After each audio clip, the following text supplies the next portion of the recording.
যে রাতে এই আয়াতটি মদিনায় নাজিল হয়েছিল, সেই রাতটি পুরো বিশ্ব ব্রহ্মাণ্ডকে নাড়িয়ে দিয়েছিল।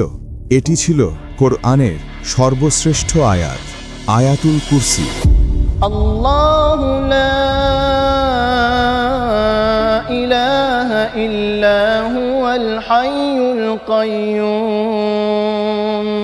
এই আয়াতের ভেতরে এমন সব রহস্য ছিল যা শয়তান ও জিন উভয়কেই সত্য স্বীকার করতে বাধ্য করেছিল। কল্পনা করুন, একটি দরজার আড়ালে রয়েছে এক অনন্ত জগৎ, রহস্যে ভরা অদৃশ্য এক মেটাফিজিক্যাল জগৎ, আর সেই দরজার চাবি হল আয়াতুল কুরসি।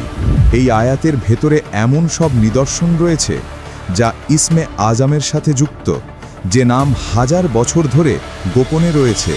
এই আয়াত বহু আলেমের আধ্যাত্মিক দৃষ্টি খুলে দিয়েছে, তাদেরকে গভীরভাবে শারীরিক এবং আধ্যাত্মিক উভয় জগতে ভ্রমণের ক্ষমতা দিয়েছে। এখন আপনি দেখবেন কেন কালো জাদুকর, জিন ও শয়তান আয়াতুল কুরসিকে ভয় পায়, এবং আপনি জানতে পারবেন এর লুকানো রহস্যগুলো। আপনি দেখছেন ইসলামের নির্দেশনা। আমরা মেটাফিজিক্যাল জগৎ নিয়ে আমাদের সিরিজ চালিয়ে যাচ্ছি। অনুগ্রহ করে চ্যানেলটি সাবস্ক্রাইব করুন, ভিডিওটি লাইক দিন, শেয়ার করুন এবং কমেন্টের মাধ্যমে আমাদের সমর্থন করুন। যদি প্রস্তুত থাকেন তাহলে চলুন শুরু করি।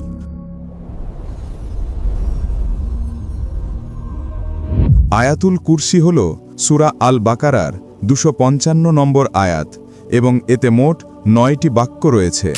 একটি সহিহ হাদিসে রাসূলুল্লাহ সাল্লাল্লাহু আলাইহি ওয়াসাল্লাম বলেছেন, এই আয়াতের ভেতরেই রয়েছে ইসমে আজম, আল্লাহর সর্বশ্রেষ্ঠ নাম। এই কারণে অনেক ইসলামী বিদ্বান বলেন যে যদি কেউ আয়াতুল কুরসি টানা 40 দিন ধরে 1000 বার পড়ে, তবে তার সামনে রহস্যের দরজা এবং অর্থের জগৎ খুলে যায়। অনেক আলেম একথা উল্লেখ করেছেন। রাসূলুল্লাহ সাল্লাল্লাহু আলাইহি ওয়াসাল্লাম বলেছেন, আল্লাহর কুরসি পুরো মহাবিশ্বের চেয়েও বিশাল, যা মানুষের বোধগম্যতার বাইরে, কিন্তু আল্লাহর আরশের সঙ্গে তুলনায় কুরসি একটি বিশাল মরুভূমির মধ্যে ছুঁড়ে ফেলা ছোট একটি নাল ঘোড়ার নালের মতোই ক্ষুদ্র। আয়াতুল কুরসি আল্লাহর কুরসি, তার আরশ, তার ক্ষমতা, তার জ্ঞান, তার নিয়ন্ত্রণ, তার চিরজীবন, তার সত্তা এবং তার শেষহীন শক্তির বর্ণনা দেয়। এটিকে ইসমে আজমের সবচেয়ে নিকটবর্তী আয়াত হিসেবে ধরা হয়।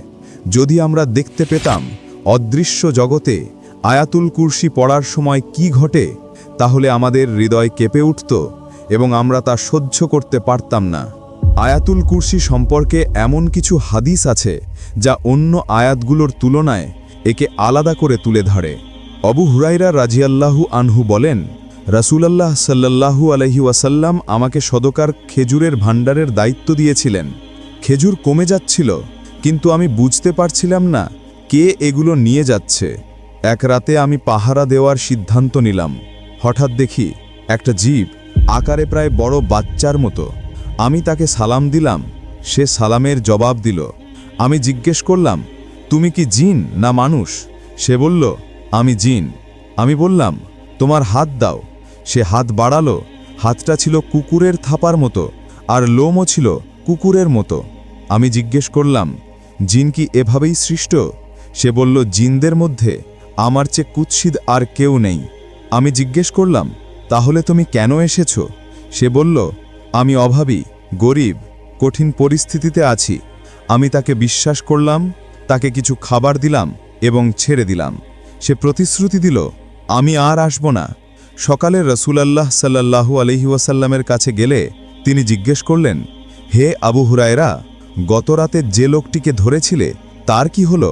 এর অর্থ নবীজি আগেই ঘটনা জেনে রেখেছিলেন। আমি সব বললাম এবং জানালাম আমি তাকে ছেড়ে দিয়েছি। নবীজি সাল্লাল্লাহু আলাইহি ওয়াসাল্লাম বললেন, সে তোমাকে মিথ্যা বলেছে, সে আজ রাতে আবার আসবে। দ্বিতীয় রাতে ঠিক নবীজি সাল্লাল্লাহু আলাইহি ওয়াসাল্লাম যেমন বলেছিলেন, জিনটি আবার এলো, আবারও চুরি করতে। আমি তাকে ধরে ফেললাম। সে অনেক অনুনয়ে বিনয় করল, শপথ করল। আমি শেষে আবার তাকে ছেড়ে দিলাম। সকালে নবীজি সাল্লাল্লাহু আলাইহি ওয়াসাল্লাম আবার বললেন, সে আবার তোমাকে মিথ্যা বলেছে, সে তৃতীয় রাতেও ফিরে আসবে। তৃতীয় রাতে জিনটি আবার এলো। আমি এবার বললাম, তুমি মিথ্যা বলছো, আজ তোমাকে আমি ছাড়ব না। তখন জিনটি বুঝল আর কোনো পথ নেই। সে বলল, যদি আমাকে ছাড়েন, আমি আপনাকে এমন একটি শক্তিশালী রহস্য জানাবো যা আপনার খুব উপকারে আসবে। আমি বললাম, বলো। সে বলল, যখন আপনি রাতে শুতে যাবেন তখন আয়াতুল কুরসি থেকে এই অংশটি পড়বেন, আল্লাহু লা ইলাহা ইল্লাহুয়াল হাইয়ুল কাইয়ুম। এটি যদি পড়েন তবে আল্লাহ একজন ফেরেশতাকে পাঠাবেন যিনি সকাল পর্যন্ত আপনার সঙ্গে পাহারা দেবেন এবং কোনো শয়তান আপনার কাছেও আসতে পারবে না। সকালে আবু হুরায়রা রাদিয়াল্লাহু আনহু যখন নবীজি সাল্লাল্লাহু আলাইহি ওয়াসাল্লামকে এ কথা বললেন, নবীজি সাল্লাল্লাহু আলাইহি ওয়াসাল্লাম বললেন, সে আজ সত্য কথা বলেছে, যদিও সে সাধারণত মিথ্যাবাদী। এটি একটি সহিহ হাদিস এবং অত্যন্ত আশ্চর্যজনক একটি ঘটনা। যে ব্যক্তি এই আয়াত পড়ে, আল্লাহ তার জন্য একজন ফেরেশতা পাঠান যিনি সকাল পর্যন্ত তাকে শারীরিক এবং আধ্যাত্মিক ক্ষতি থেকে রক্ষা করেন। এছাড়াও শয়তান তার কাছে আসতে পারে না। একটি সুরক্ষার প্রাচীর তাকে ঘিরে ফেলে। আরও একটি হাদিসে আয়াতুল কুরসির মহত্ব সম্পর্কে এসেছে। রাসূলুল্লাহ সাল্লাল্লাহু আলাইহি ওয়াসাল্লাম বলেছেন, সূরা আল বাকারার প্রতিটি আয়াত নাজিল হয়েছে ৮০ জন ফেরেশতার সঙ্গে, আর আয়াতুল কুরসি এসেছে আল্লাহর আরশের নিচ থেকে। এখন প্রশ্ন, কুরসি এবং আরশ কি? আয়াতটিতে যে কুরসি এবং আরশ উল্লেখ আছে সেগুলোর অর্থ কি? কুরসি শব্দের অর্থ হল চেয়ার বা সিংহাসন। রাসূলুল্লাহ সাল্লাল্লাহু আলাইহি ওয়াসাল্লাম কুরসিকে বুঝাতে একটি অত্যন্ত গভীর উদাহরণ দিয়েছেন। আবু দারদা রাদিয়াল্লাহু আনহু এর বর্ণনা অনুযায়ী এর অর্থ দাঁড়ায়, ৭ আসমান কুরসির তুলনায় এমন যেমন একটি ছোট আংটি বিশাল মরুভূমিতে ফেলে দেওয়া হয়, এবং একইভাবে কুরসি নিজেও আল্লাহর আরশের তুলনায় ঠিক তেমনই একটি ছোট আংটির মতো, এত বড় যে সব আসমান, সব জমিন এবং সমস্ত শারীরিক জগৎ কুরসির ভেতরে, আর সেই কুরসি আবার অবস্থিত আল্লাহর মহা আরশের মধ্যে। এটি বুঝতে চাইলে এমন কল্পনা করুন, আপনি যে ঘরে বসে আছেন এটিকে কল্পনায় বড় করতে থাকুন। ঘর, ভবন, পাড়া, শহর, দেশ, পৃথিবী, সৌরজগৎ, মিল্কি ওয়ে গ্যালাক্সি। মিল্কি ওয়েতে আছে প্রায় ৪০০ বিলিয়ন তারা। প্রতিটি তারা প্রায় আমাদের সূর্যের মতো, কেউ কেউ তার চেয়েও আরও বড়। এখন আরও বিস্তার করুন, এই মহাবিশ্বে আছে প্রায় ২ ট্রিলিয়ন গ্যালাক্সি। ২ ট্রিলিয়ন, মন কি তা ধারণ করতে পারে? এসব মিলিয়ে পুরো মহাবিশ্ব একটি বিশাল মরুভূমিতে হারিয়ে যাওয়া একটি ছোট আংটির মতো আয়াতুল কুরসিতে বর্ণিত কুরসির তুলনায়। আর সেই কুরসিও আবার আল্লাহর আরশের তুলনায় আরেকটি আংটির মতো। সুবহানাল্লাহ। তাহলে কুরসি কি? আলেমরা বলেন, কুরসি হলো শারীরিক জগতের শেষ সীমানা। এটি এমন এক বিশাল অস্তিত্ব যার মধ্যে আছে সব আসমান, সব জমিন এবং সমস্ত ভৌত জগৎ। কিন্তু এত বিশাল কুরসিও আল্লাহর আরশের সামনে কিছুই নয়। আয়াতে বলা হয়েছে, তার কুরসি আসমান ও জমিনকে পরিবেষ্টন করে আছে। এটি ভালোভাবে বুঝতে চাইলে এমন কল্পনা করুন, একটি ফুটবল নিন এবং একটি বিশাল মাঠের মাঝখানে রাখুন। তারপর কল্পনা করুন এই পুরো মাঠটি আবার একটি পুরো শহরের কেন্দ্রে রয়েছে। এভাবে আসমান ও জমিন কুরসির তুলনায় মাত্র এতটুকুই ছোট। হাসান আল বাসরি রহমতুল্লাহ আলাইহে বলেছেন, কুরসি হলো আল্লাহর জ্ঞান। তিনি কথা বলেছেন কারণ আয়াতে এসেছে, তার কুরসি আসমান ও জমিনকে পরিবেষ্টন করে আছে। অর্থাৎ যা ঘটেছে, যা ঘটবে এবং যা এই মুহূর্তে ঘটছে সবই আল্লাহর ঐশী কুরসির জ্ঞানের ভিতরে। কুরসির ভেতরে যা কিছু আছে সবই আল্লাহর আরশের অধীনে, আর আরশের নিচে যা আছে সবই পূর্ণরূপে আল্লাহর নিয়ন্ত্রণে থাকে। কুরসি আল্লাহর ভৌত জগতের উপর নিয়ন্ত্রণকে বোঝায়, পৃথিবী, নক্ষত্র, গ্রহ, গ্যালাক্সি ইত্যাদি। আরশ আল্লাহর অশরীরিক জগতের উপর নিয়ন্ত্রণ বোঝায়, রূহ, ফেরেশতা এবং অদৃশ্য মহাজগৎ। হযরত আলী রাদিয়াল্লাহু আনহু বর্ণনা করেন, কুরসির প্রতিটি পা ৭ আসমান এবং ৭ জমিনের পুরো মাপের সমান দীর্ঘ, এবং কুরসিকে আরশের সামনে স্থাপন করা হয়েছে। ৪ জন ফেরেশতা কুরসিকে বহন করেন। প্রত্যেক ফেরেশতার ৪টি মুখ আছে, আর তাদের পা রয়েছে ৭ জমিনের পেছনে থাকা বিশাল পাথরের উপর। আরশ বহনকারী ফেরেশতাদের সঙ্গে কুরসি বহনকারী ফেরেশতাদের মাঝে রয়েছে ৭০টি অন্ধকারের পর্দা এবং ৭০টি আলোকের পর্দা। যদি এই পর্দাগুলো না থাকত তাহলে আরশ বহনকারী ফেরেশতাদের আলো এত প্রবল যে কুরসি বহনকারী ফেরেশতাদের জ্বালিয়ে দিত।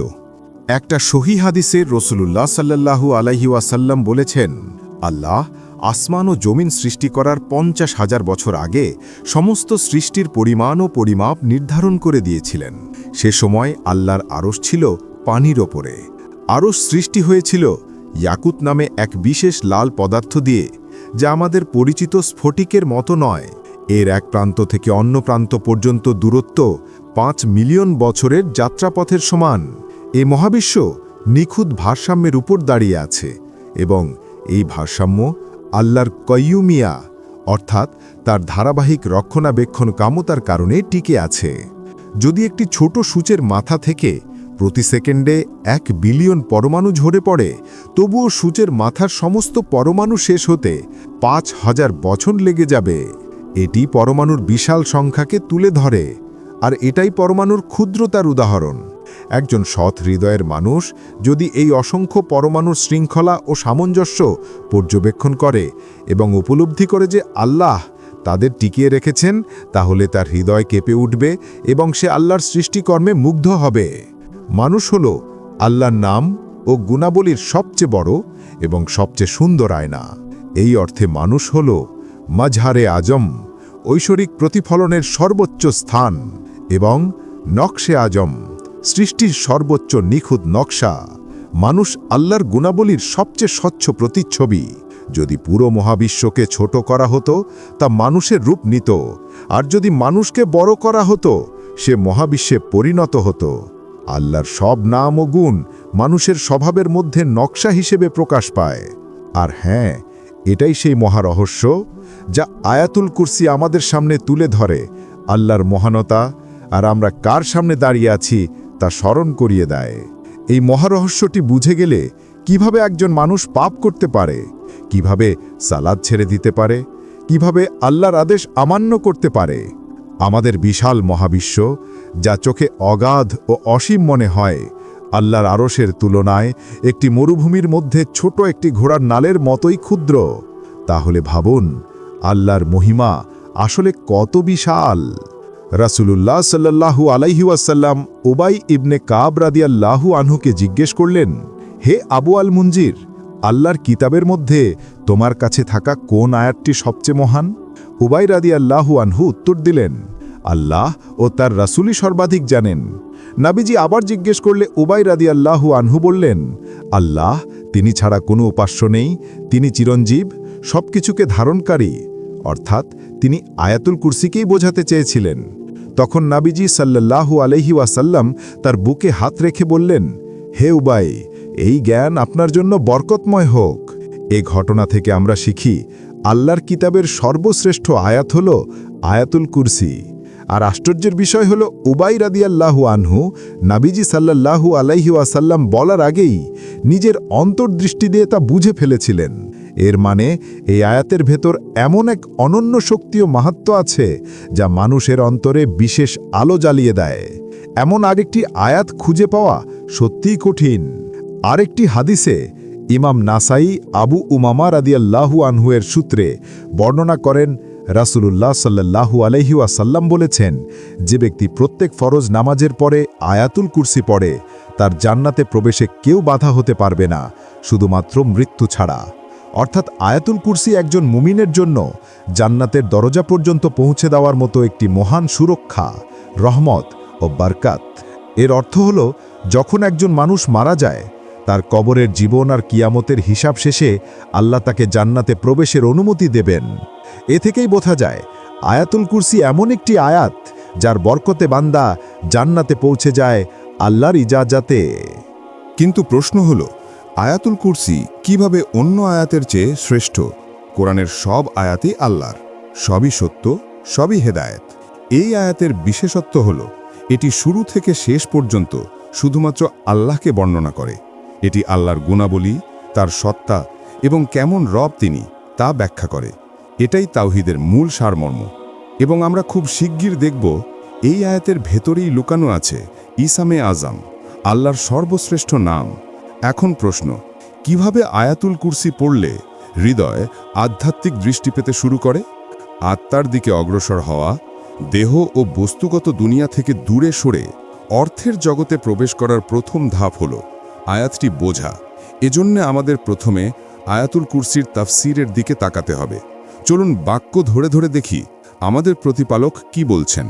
প্রথম শব্দ আল্লাহু, সমস্ত নামের মধ্যে সর্বোচ্চ ও সর্বমহান নাম। এই আল্লাহ একটা পরমাণু সৃষ্টি করতে যতটা সহজে পারেন, একটা গ্যালাক্সি সৃষ্টি করাও তার কাছে ততটাই সহজ। একটা পিঁপড়ে সৃষ্টি করা একটা হাতি সৃষ্টি করার মতোই সহজ। তার শক্তি অসীম, তার জ্ঞান অসীম, তার রহমত অসীম।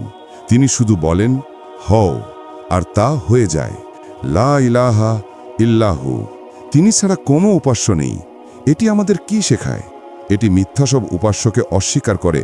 মূর্তি, টাকা, পদমর্যাদা, খ্যাতি, অহংকার সব কিছুকে, অর্থাৎ ভয়, ভালোবাসা, ইবাদত, প্রার্থনা এসবের একমাত্র অধিকারী আল্লাহ। যে এটি সত্যিকারে বুঝে ফেলে সে আর কাউকে ভয় করে না, না বস, না শত্রু, না কোনো ক্ষমতাকে। মানুষ যা কিছু পায় সবই সাময়িক এবং আল্লাহর দেওয়া। সত্যিকারের শক্তি শুধু আল্লাহর। তিনি হাই, চিরজীবিত, তিনি চিরকাল বেঁচে থাকেন। আমরা সাময়িক, আমরা একদিন মারা যাব, কিন্তু তিনি কখনো মারা যান না। আমরা ছিলাম না, তবুও তিনি ছিলেন। আমরা হারিয়ে যাব, তবুও তিনি থাকবেন। তিনি কাইয়ুম, যিনি সব কিছুকে টিকিয়ে রাখেন, বহন করেন, চালান। এই মুহূর্তে আপনি যে শ্বাস নিচ্ছেন, কেন তা পাচ্ছেন? আল্লাহ দিচ্ছেন। আপনার হার্ট ধুক ধুক করছে, কে তা চালাচ্ছে? আল্লাহ। পৃথিবী ঘুরছে, কে ঘোরাচ্ছে? আল্লাহ। আল্লাহ যদি 1 সেকেন্ডের জন্য সাস্টেইনিং বন্ধ করে দিতেন, তাহলে পুরো মহাবিশ্ব ভেঙে পড়ত, সব ধ্বংস হয়ে যেত। লা তাখুজুহু সিনাতুম ওয়ালা নাউম, আল্লাহর না ঘুম পায় না ক্লান্তি আসে। এটা কেন বলা হয়েছে? কারণ আপনি ক্লান্ত হন, আপনি ঘুম ছাড়া থাকতে পারেন না। 2 দিন না ঘুমোলে আপনার শরীর মস্তিষ্ক ভেঙে পড়ে, কিন্তু আল্লাহ কখনো ক্লান্ত হন না, কখনো ঘুমান না, কখনো তন্দ্রায় ভোগেন না। মুসা আলাইহিস সালামের জাতি তাকে জিজ্ঞাসা করেছিল, আল্লাহ কি ঘুমান? মুসা আলাইহিস সালাম বিরক্ত হলেন। আল্লাহ তাকে বললেন, হে মুসা, তাদের কিছু দেখাও। তাকে বলা হলো, 2 হাতে 2টি পানি ভর্তি পাত্র ধরে রাখো, ফেলে দেবে না। মুসা আলাইহিস সালাম 1 ঘন্টা ধরে রাখলেন, 2 ঘন্টা ধরে রাখলেন। রাত হলেই তিনি ঘুমে ঢুলতে লাগলেন, হাত দুর্বল হলো এবং পাত্রগুলো পড়ে গেল। আল্লাহ বললেন, দেখলে, তুমি 2 পাত্র ধরে রাখতে পারলে না। আমি যদি ঘুমোতাম, পুরো মহাবিশ্ব ধ্বংস হয়ে যেত, আসমান জমিন ভেঙে পড়ত। এই কারণেই আয়াতে এটাকে বিশেষভাবে উল্লেখ করা হয়েছে। লাহু মা ফিস সামাওয়াতি ওয়া মা ফিল আরদ, আসমান ও জমিনে যা কিছু আছে সব তার। এই দুনিয়া আল্লাহর, এই গাছ আল্লাহর, এই দেহ আল্লাহর, এই জীবনও আল্লাহর। তার যখন ইচ্ছা এসব ফিরিয়ে নিতে পারেন। বাস্তবে কিছুই আপনার না, আপনি শুধু আমানতের রক্ষক। একদিন আপনাকে সমস্ত নিয়ামতের হিসাব দিতে হবে। তাই কখনো ভুলবেন না, আসল মালিক আল্লাহ, এবং বলুন যে আসমান ও জমিনে যা কিছু আছে সব আল্লাহর। মান জাল্লাজি ইয়াশফাউ ইনদাহু ইল্লাহ বিইজনিহি, কে আছে যে তার অনুমতি ছাড়া সুপারিশ করতে পারে? অর্থাৎ কেউ আপনাকে সাহায্য করতে পারে না যদি আল্লাহ অনুমতি না দেন। ডাক্তার আপনাকে সুস্থ করেন না, আল্লাহ সুস্থ করেন। বস আপনাকে রিজিক দেন না, আল্লাহ রিজিক দেন। আপনার বাবা মা আপনাকে জীবন দেননি, আল্লাহ দিয়েছেন। তাই চাইবেন শুধু আল্লাহর কাছে, দোয়া করবেন আল্লাহর কাছেই, ভয় করবেন শুধু আল্লাহকেই। এবার আসি ইসমে আজমের দিকে, আয়াতুল কুরসির ভেতরের সেই লুকানো রহস্যে। ভাবুন, একটি গোপন আলো যা মহাবিশ্বের গভীরতা খুলে দেয়, দোয়া কবুল হওয়ার দরজা খুলে দেয়, ইচ্ছা বাস্তবায়ন হওয়ার পথ তৈরি করে দেয়। এই আলো ইসমে আজম, আল্লাহর সর্বশ্রেষ্ঠ ও রহস্যময় নাম। যেমন লাইলাতুল কদর রমজানের ভিতরে লুকানো, এই নামটিও তেমনি লুকানো তার গুরুত্বের কারণে। এই রহস্য এমন এক নামের সঙ্গে যুক্ত যা আসমান জমিন কাঁপিয়ে দেয় এবং সরাসরি আল্লাহর শক্তির সাথে সম্পর্কিত। এর শক্তি এত গভীর যে একজন মানুষের জীবন, দুনিয়া ও আখেরাত 2 জগতেই বদলে যেতে পারে। ইসমে আজম এমন এক মহান রহস্য যা ইসলামী আলেম ও আউলিয়ার দ্বারা স্বীকৃত। এই নামটি পরিচিত আল্লাহর সর্বোচ্চ নাম হিসাবে। এ নামে রয়েছে আল্লাহর অসীম ক্ষমতা ও রহমতের প্রতিফলন। একজন বান্দার দুনিয়া ও আখেরাতের সুখ গোপনে লুকিয়ে আছে মারিফাতুল্লাতে, অর্থাৎ আল্লাহকে সত্যিকারে চেনার মধ্যে। আল্লাহকে জানা মারিফাতুল্লাহ আর আল্লাহকে ভালোবাসা মুহাব্বাতুল্লাহ। আজ মানুষ অশান্ত কেন? কারণ তাদের হৃদয়ে আল্লাহর ভালোবাসার অভাব। যত বেশি মানুষ আল্লাহকে চেনে মারিফাতুল্লাহ, তত বেশি তাদের হৃদয়ে আল্লাহর প্রতি ভালোবাসা জন্মায় মাহাব্বাতুল্লাহ। আর যখন তারা বুঝতে পারে আল্লাহ তাদের কত ভালোবাসেন, তখন তাদের হৃদয়ে ভালোবাসা আরও গভীর হয়। এভাবেই মুহাব্বাতুল্লাহ তৈরি হয়। আমাদের প্রতিপালককে সর্বোচ্চভাবে জানার শ্রেষ্ঠ পথ হল ইসমে আজমকে জানা। এটাই আল্লাহকে জানা ও ভালোবাসার সর্বোচ্চ শিখর। দুনিয়া ও আখেরাতের সুখের গোপন সূত্র লুকিয়ে আছে ইসমে আজম এবং আল্লাহর প্রতি ভালোবাসায়। স্রষ্টার ভালোবাসা অনুভব করা এবং তাকে ভালোবাসা, এটাই এই মহাবিশ্ব ও সব জগতের উদ্দেশ্য। শত শত বছর ধরে আলেম ও রুহানিয়াত অনুসন্ধানীরা এই বিষয়টি নিয়ে চিন্তা করেছেন, আর করবেই না কেন? কারণ এই দুনিয়া, আখেরাত ও সব জগৎ সৃষ্টি হওয়ার মূল কারণ হচ্ছে আল্লাহকে জানা ও ভালোবাসা। কিছু আলেম বলেন ইসমে আজম আল্লাহর ৯৯টি সুন্দর নামের একটি বা একাধিকও হতে পারে, কিন্তু কোনটি এটি স্পষ্টভাবে প্রকাশ করা হয়নি। এই অনিশ্চয়তাই ইসমে আজমের রহস্য ও আধ্যাত্মিক মূল্য বাড়িয়ে দেয়। কারণ মূল্যবান জিনিস সবসময় লুকানো থাকে, যেমন লাইলাতুল কদর রমজানের মধ্যে লুকানো হিকমতের কারণে। ইসমে আজম কেবল কিছু শব্দ নয়। ইবন আরবির মতো মহান সুফি আলেমরা বলেন এই নামের ভেতর আল্লাহর নামগুলোর সবচেয়ে গভীর অর্থ লুকানো। এই গভীরতা শুধু জ্ঞান দিয়ে নয়, একটি পবিত্র ও আন্তরিক হৃদয় দিয়েই বোঝা যায়। ইসমে আজমকে জানা মানে শুধু নাম জানা নয়, সেই নামের অর্থ অনুযায়ী জীবনযাপন করা। এই কারণে ইসমে আজমকে একটি ঐশী রহস্যের চাবি হিসেবে দেখা হয়। ইসলামী আলেমরা চেষ্টা করেছেন বুঝতে কেন এই নাম এত বড় রহস্য। ইবনে আরবির মতে এই নাম মানুষের আল্লাহর সাথে সংযোগকে শক্তিশালী করে। তাই ইসমে আজম শুধু একটি চাবি নয়, বরং হৃদয়ের গভীরে লুকানো একটি অত্যন্ত মূল্যবান রত্ন। অনেক ইসলামী আলেম বলেন সাধারণ মানুষের জন্য ইসমে আজম জানা কঠিন, কিন্তু অসম্ভব নয়। এটি জানতে পারেন নবী, ওয়ালি, আলেম এবং আল্লাহর প্রিয় বান্দারা। ইসমে আজম দিয়ে করা দোয়া কবুল হয়, ইচ্ছা পূর্ণ হয়। যে ব্যক্তি এই নাম জানেন তিনি অসাধারণ কাজও করতে পারেন। উদাহরণ হিসাবে সূরা নামলে বলা হয়েছে সুলাইমান আলাইহিসসালামের দরবারে যে ব্যক্তি কিতাবের জ্ঞান রাখতেন তিনি বিলকিসের সিংহাসন চোখের পলকে এনে ফেলেছিলেন ইসমে আজমের সাহায্যে। কিন্তু আজও আলেমদের মতভেদ আছে আল্লাহর কোন নামটি প্রকৃত ইসমে আজম। আবু হানিফা রাহমাতুল্লাহ আলাইহি বলেছেন ইসমে আজম কুরআনের কিছু নির্দিষ্ট আয়াতের মধ্যে লুকানো। আয়াতুল কুরসি ও সূরা ফাতিহার গভীর অর্থে এই নামের প্রভাব দেখা যায়। আবু হানিফার মতে এই লুকানো রহস্য আসলে পুরো কুরআনের সারাংশ। ইসমে আজমের হিকমতে পৌঁছানোর জন্য মানুষকে কুরআনের আয়াতগুলোর গভীর অর্থ বুঝতে হবে, কিন্তু শুধু পড়লেই হবে না। এটির জন্য প্রয়োজন গভীর চিন্তা এবং মনের পরিশুদ্ধতা। ইবনে আরবির মতে ইসমে আজম কোনো নির্দিষ্ট শব্দ নয়, এটি এমন এক বাস্তবতা যা মানুষের আধ্যাত্মিক স্তর এবং আল্লাহর তাজাল্লির ওপর নির্ভর করে ভিন্নভাবে প্রকাশিত হয়। তিনি বলেন আল্লাহর প্রতিটি নাম সৃষ্টির সামনে একটি মুখ, কিন্তু ইসমুল আজম এই সব মুখের ঊর্ধ্বে থাকা মূল সত্তা। কোনো মানুষ যখন তার রবের সবচেয়ে নিকটে পৌঁছালে এই নাম তার সামনে প্রকাশ পায়, এবং এই নাম দিয়ে করা দোয়া মানুষের মনোভাব এবং আন্তরিকতার উপর ভিত্তি করে আকার ধারণ করে। ইমাম গজ্জালি রাহমাতুল্লাহ আলাইহি বলেন ইসমে আজম হল দোয়া কবুল হওয়ার সবচেয়ে শক্তিশালী নাম। কিন্তু শুধু এই নাম মুখে বললেই হবে না, মানুষকে তার নফসকে পরিশুদ্ধ করতে হবে এবং আল্লাহর কাছে সম্পূর্ণ সমর্পিত হতে হবে। গজ্জালি বলেন যদি কেউ ইসমে আজম শিখতে চায় তবে তাকে প্রথমে নিজের অন্তরকে পরিষ্কার করতে হবে, কারণ এই নামের প্রতিধ্বনি শুধু একটি পবিত্র হৃদয়ে ধ্বনিত হয়। তার রচনাগুলোতে তিনি বলেন মানুষ যখন আল্লাহর সবচেয়ে কাছে থাকে সেই মুহূর্তে ইসমে আজম একটি আলোর মতো প্রকাশিত হয়। ইসমে আজম এত গুরুত্বপূর্ণ কেন? কারণ আল্লাহর সৌন্দর্যগুলো উপলব্ধি না করলে তাকে সত্যিকারে জানা বা ভালোবাসা সম্ভব নয়। ইসমে আজম আমাদেরকে আল্লাহকে সর্বোত্তমভাবে জানতে সাহায্য করে, আর সেখান থেকেই জন্ম নেয় মারিফাতুল্লাহ, অর্থাৎ আল্লাহকে জানা। তারপর আসে মাহাব্বাতুল্লাহ, আল্লাহকে ভালোবাসা।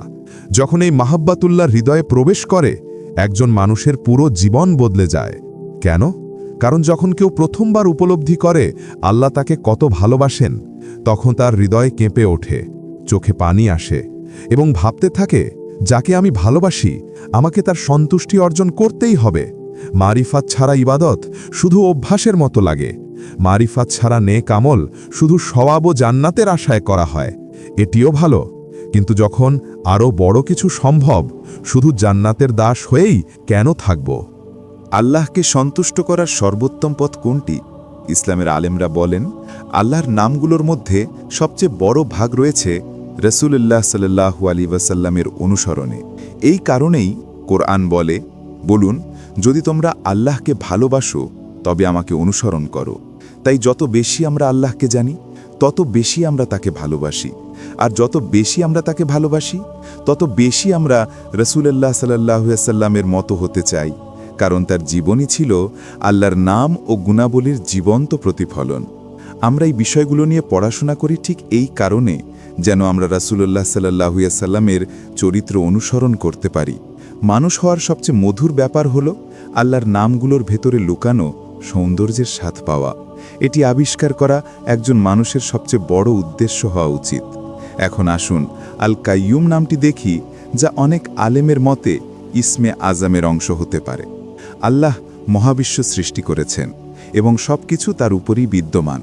সৃষ্টি টিকে থাকা ও চলা সবই তার ক্ষমতার উপর নির্ভরশীল। সূরা রহমানে বলা হয়েছে, আল্লাহ প্রতিটি মুহূর্তে কিছু না কিছু কাজে ব্যস্ত আছেন।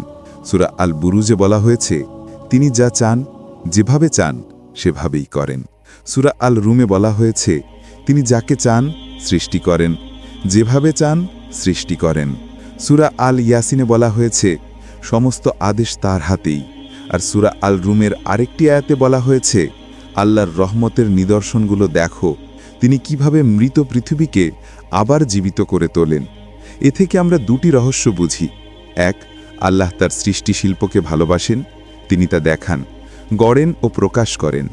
দুই, আল্লাহ ভালোবাসেন সেই মানুষদের যারা তার সৃষ্টি চিনে নেয় এবং সেই কারণে তাকে ভালোবাসে। কাইয়ুমিয়াতের রহস্য মহাবিশ্বের রহস্যের সাথে যুক্ত। মহাবিশ্ব পাঠ করা মানে আল্লাহকে কর্মরত অবস্থায় দেখা, অর্থাৎ তিনি প্রতিটি মুহূর্তে সৃষ্টি করছেন, গড়ছেন, শিক্ষা দিচ্ছেন ও পরিচালনা করছেন। আল্লাহর এই নামগুলো সত্যিকারে বুঝতে হলে মানুষকে মহাবিশ্বের দিকে তাকাতে হবে, কারণ পুরো মহাবিশ্ব আল্লাহর নামের রঙে রঙিন। এই কারণেই কাইয়ুমিয়াতের রহস্য লুকিয়ে আছে মহাবিশ্বের রহস্যের মাঝে। অতএব আমরা যখন মহাবিশ্বের রহস্য বুঝব, তখনই বুঝতে পারব কাইয়ুম নামের রহস্য। হে আল্লাহ, তুমি কতই না রহস্য লুকিয়ে রেখেছ। যখন আমরা মহাবিশ্বের দিকে তাকাই, দেখি সময়ের প্রবাহে, সৃষ্টি ধ্বংসের চলমান চক্রে কিছু প্রাণী মাত্র কয়েক সেকেন্ডের জন্য সৃষ্ট হয়, তারপরে হারিয়ে যায়। আল্লাহ কিছু সৃষ্টি করেছেন যাদের আয়ু কয়েকদিন, কারো আয়ু কয়েক ঘন্টা, আবার কারো আয়ু মাত্র কয়েক সেকেন্ড। তাহলে প্রশ্ন আসে, এটাই কি তাদের পুরো দায়িত্ব? হ্যাঁ, এটাই। কিন্তু তারপর আমাদের মনে প্রশ্ন আসে, হে আল্লাহ, এত অল্প সময়ের জীবনের জন্য এত সৃষ্টি কেন, এত পরিশ্রম কেন?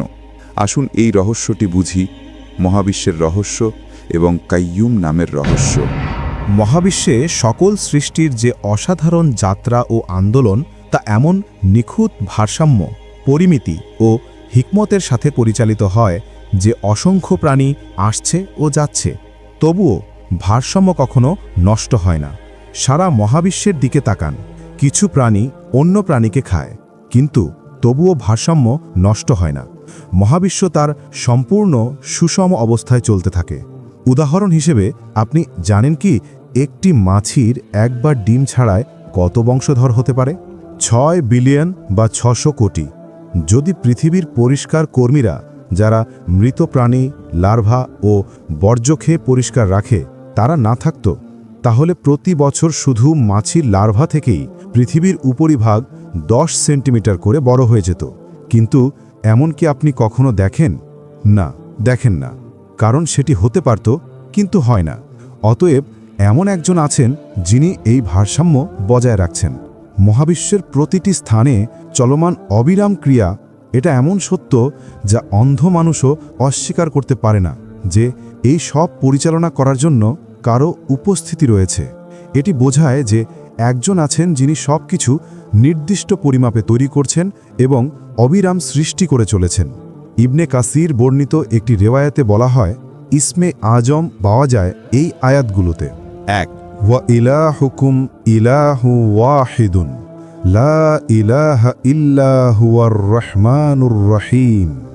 তোমাদের ইলাহ একই ইলাহ, তিনি ছাড়া আর কোনো ইলাহ নেই, তিনি পরম দয়ালু, পরম করুণাময়। সূরা বাকারা 2:163।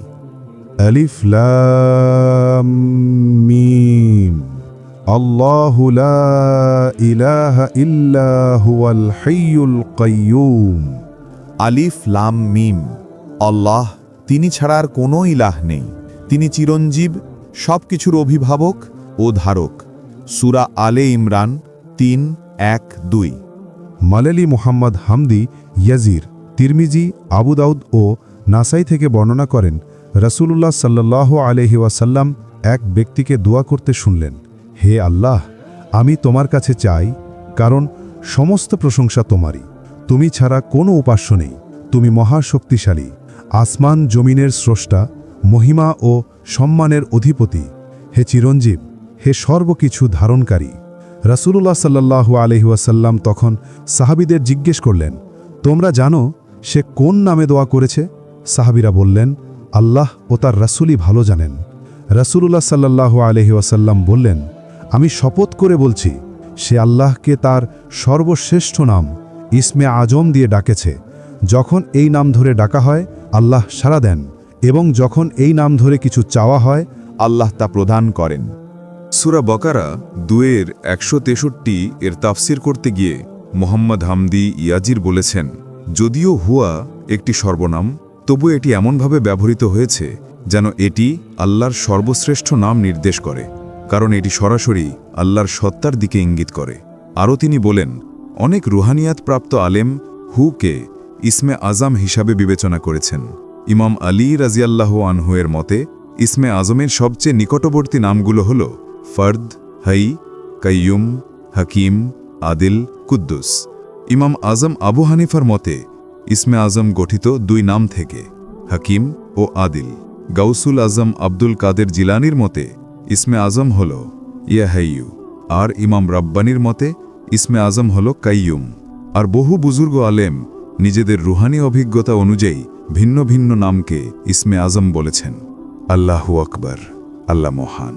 তিনি জানেন একটি অন্ধকার রাতে একটি কালো পাথরের ওপর একটি ক্ষুদ্র পিঁপড়া কত ধীরে হাঁটছে। তিনি জানেন মহাবিশ্বের সবচেয়ে দূরবর্তী স্থানে সবচেয়ে ছোট কণাটি কোথায় আছে, কোথায় যাবে এবং কখন যাবে, কারণ তিনি প্রতিটি কাজের স্রষ্টা। এই হলেন আল্লাহ। তিনি জানেন যা তাদের সামনে আছে এবং যা তাদের পেছনে আছে। তিনি জানেন আপনি কি করছেন, আপনি কি করবেন, আপনার অন্তরে কি আছে।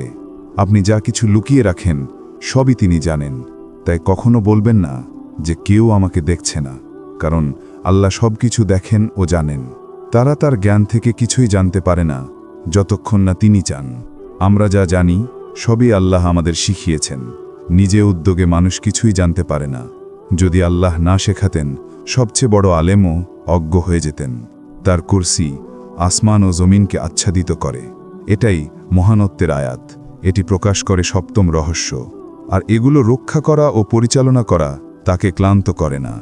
এই বিশাল মহাবিশ্বকে রক্ষা করা আল্লাহর জন্য খুবই সহজ। আয়াতুল কুরসি আমাদের আসলে বলছে যে রবকে ভয় করা উচিত তাকেই ভয় করো, তার আনুগত্য করো, তার ইবাদত করো এবং বলো, আমি কখনোই আমার হৃদয়ে তাদের ওপর নির্ভর করব না যারা আল্লাহর অনুমতি ছাড়া এক পাও ফেলতে পারে না। আয়াতুল কুরসির গাণিতিক সাম্যতার মিরাকেল। যখন আমরা আয়াতুল কুরসিকে দেখি আমরা এটিকে 9টি বাক্যে ভাগ করতে পারি। এখন প্রথম বাক্য ও শেষ নবম বাক্যটি দেখুন। প্রথম বাক্য, আল্লাহু লা ইলাহা ইল্লা হুয়াল হাইয়ুল কাইয়ুম। আল্লাহ, তিনি ছাড়া কোনো উপাস্য নেই, তিনি চিরঞ্জীব, সবকিছুর ধারক ও রক্ষক। হাইয়ুল কাইয়ুম এর অর্থ তিনি জীবন দান করেন, তিনি জীবনের উৎস এবং তিনিই সবকিছু চালিয়ে রাখেন। নবম বাক্যটি হল ওয়াহুয়াল আলিউল আজিম, তিনি অতি উচ্চ, অতি মহান। প্রথম ও শেষ বাক্যে আল্লাহর দুটি নাম এসেছে। এই কারণে প্রথম ও শেষ বাক্য একে অপরের পরিপূরক। এটি আয়াতের এক প্রান্ত থেকে আরেক প্রান্ত পর্যন্ত দিব্য সামঞ্জস্য প্রকাশ করে। এবার দেখুন দ্বিতীয় বাক্য ও শেষ থেকে দ্বিতীয় অর্থাৎ অষ্টম বাক্যটি। দ্বিতীয় বাক্য, তাকে তন্দ্রা ও ঘুম স্পর্শ করতে পারে না। 8 নম্বর বাক্যটি হচ্ছে, আসমান ও জমিনকে রক্ষা করা তাকে ক্লান্ত করে না। এই দুই বাক্য সম্পূর্ণভাবে একে অপরের সঙ্গে মিলে যায়। দুটোই বলছে আল্লাহকে কিছু ক্লান্ত করতে পারে না, কিছু তাকে পরাভূত করতে পারে না। এখন তৃতীয় বাক্য ও শেষ থেকে তৃতীয় বা 7 নম্বর বাক্যটি দেখুন। 3 নম্বর বাক্য, যা কিছু আসমান ও জমিনে আছে সবই তার, অর্থাৎ তিনি সব কিছুর মালিক। 7 নম্বর বাক্যটি হচ্ছে, তার কুরসি আসমান ও জমিনকে পরিবেষ্টন করে, অর্থাৎ তার কুরসি সমগ্র মহাবিশ্বের উপর রাজত্ব, অধিকার ও নিয়ন্ত্রণ প্রকাশ করে। এইভাবে তৃতীয় ও 7 নম্বর বাক্য অসাধারণভাবে মিল রাখে।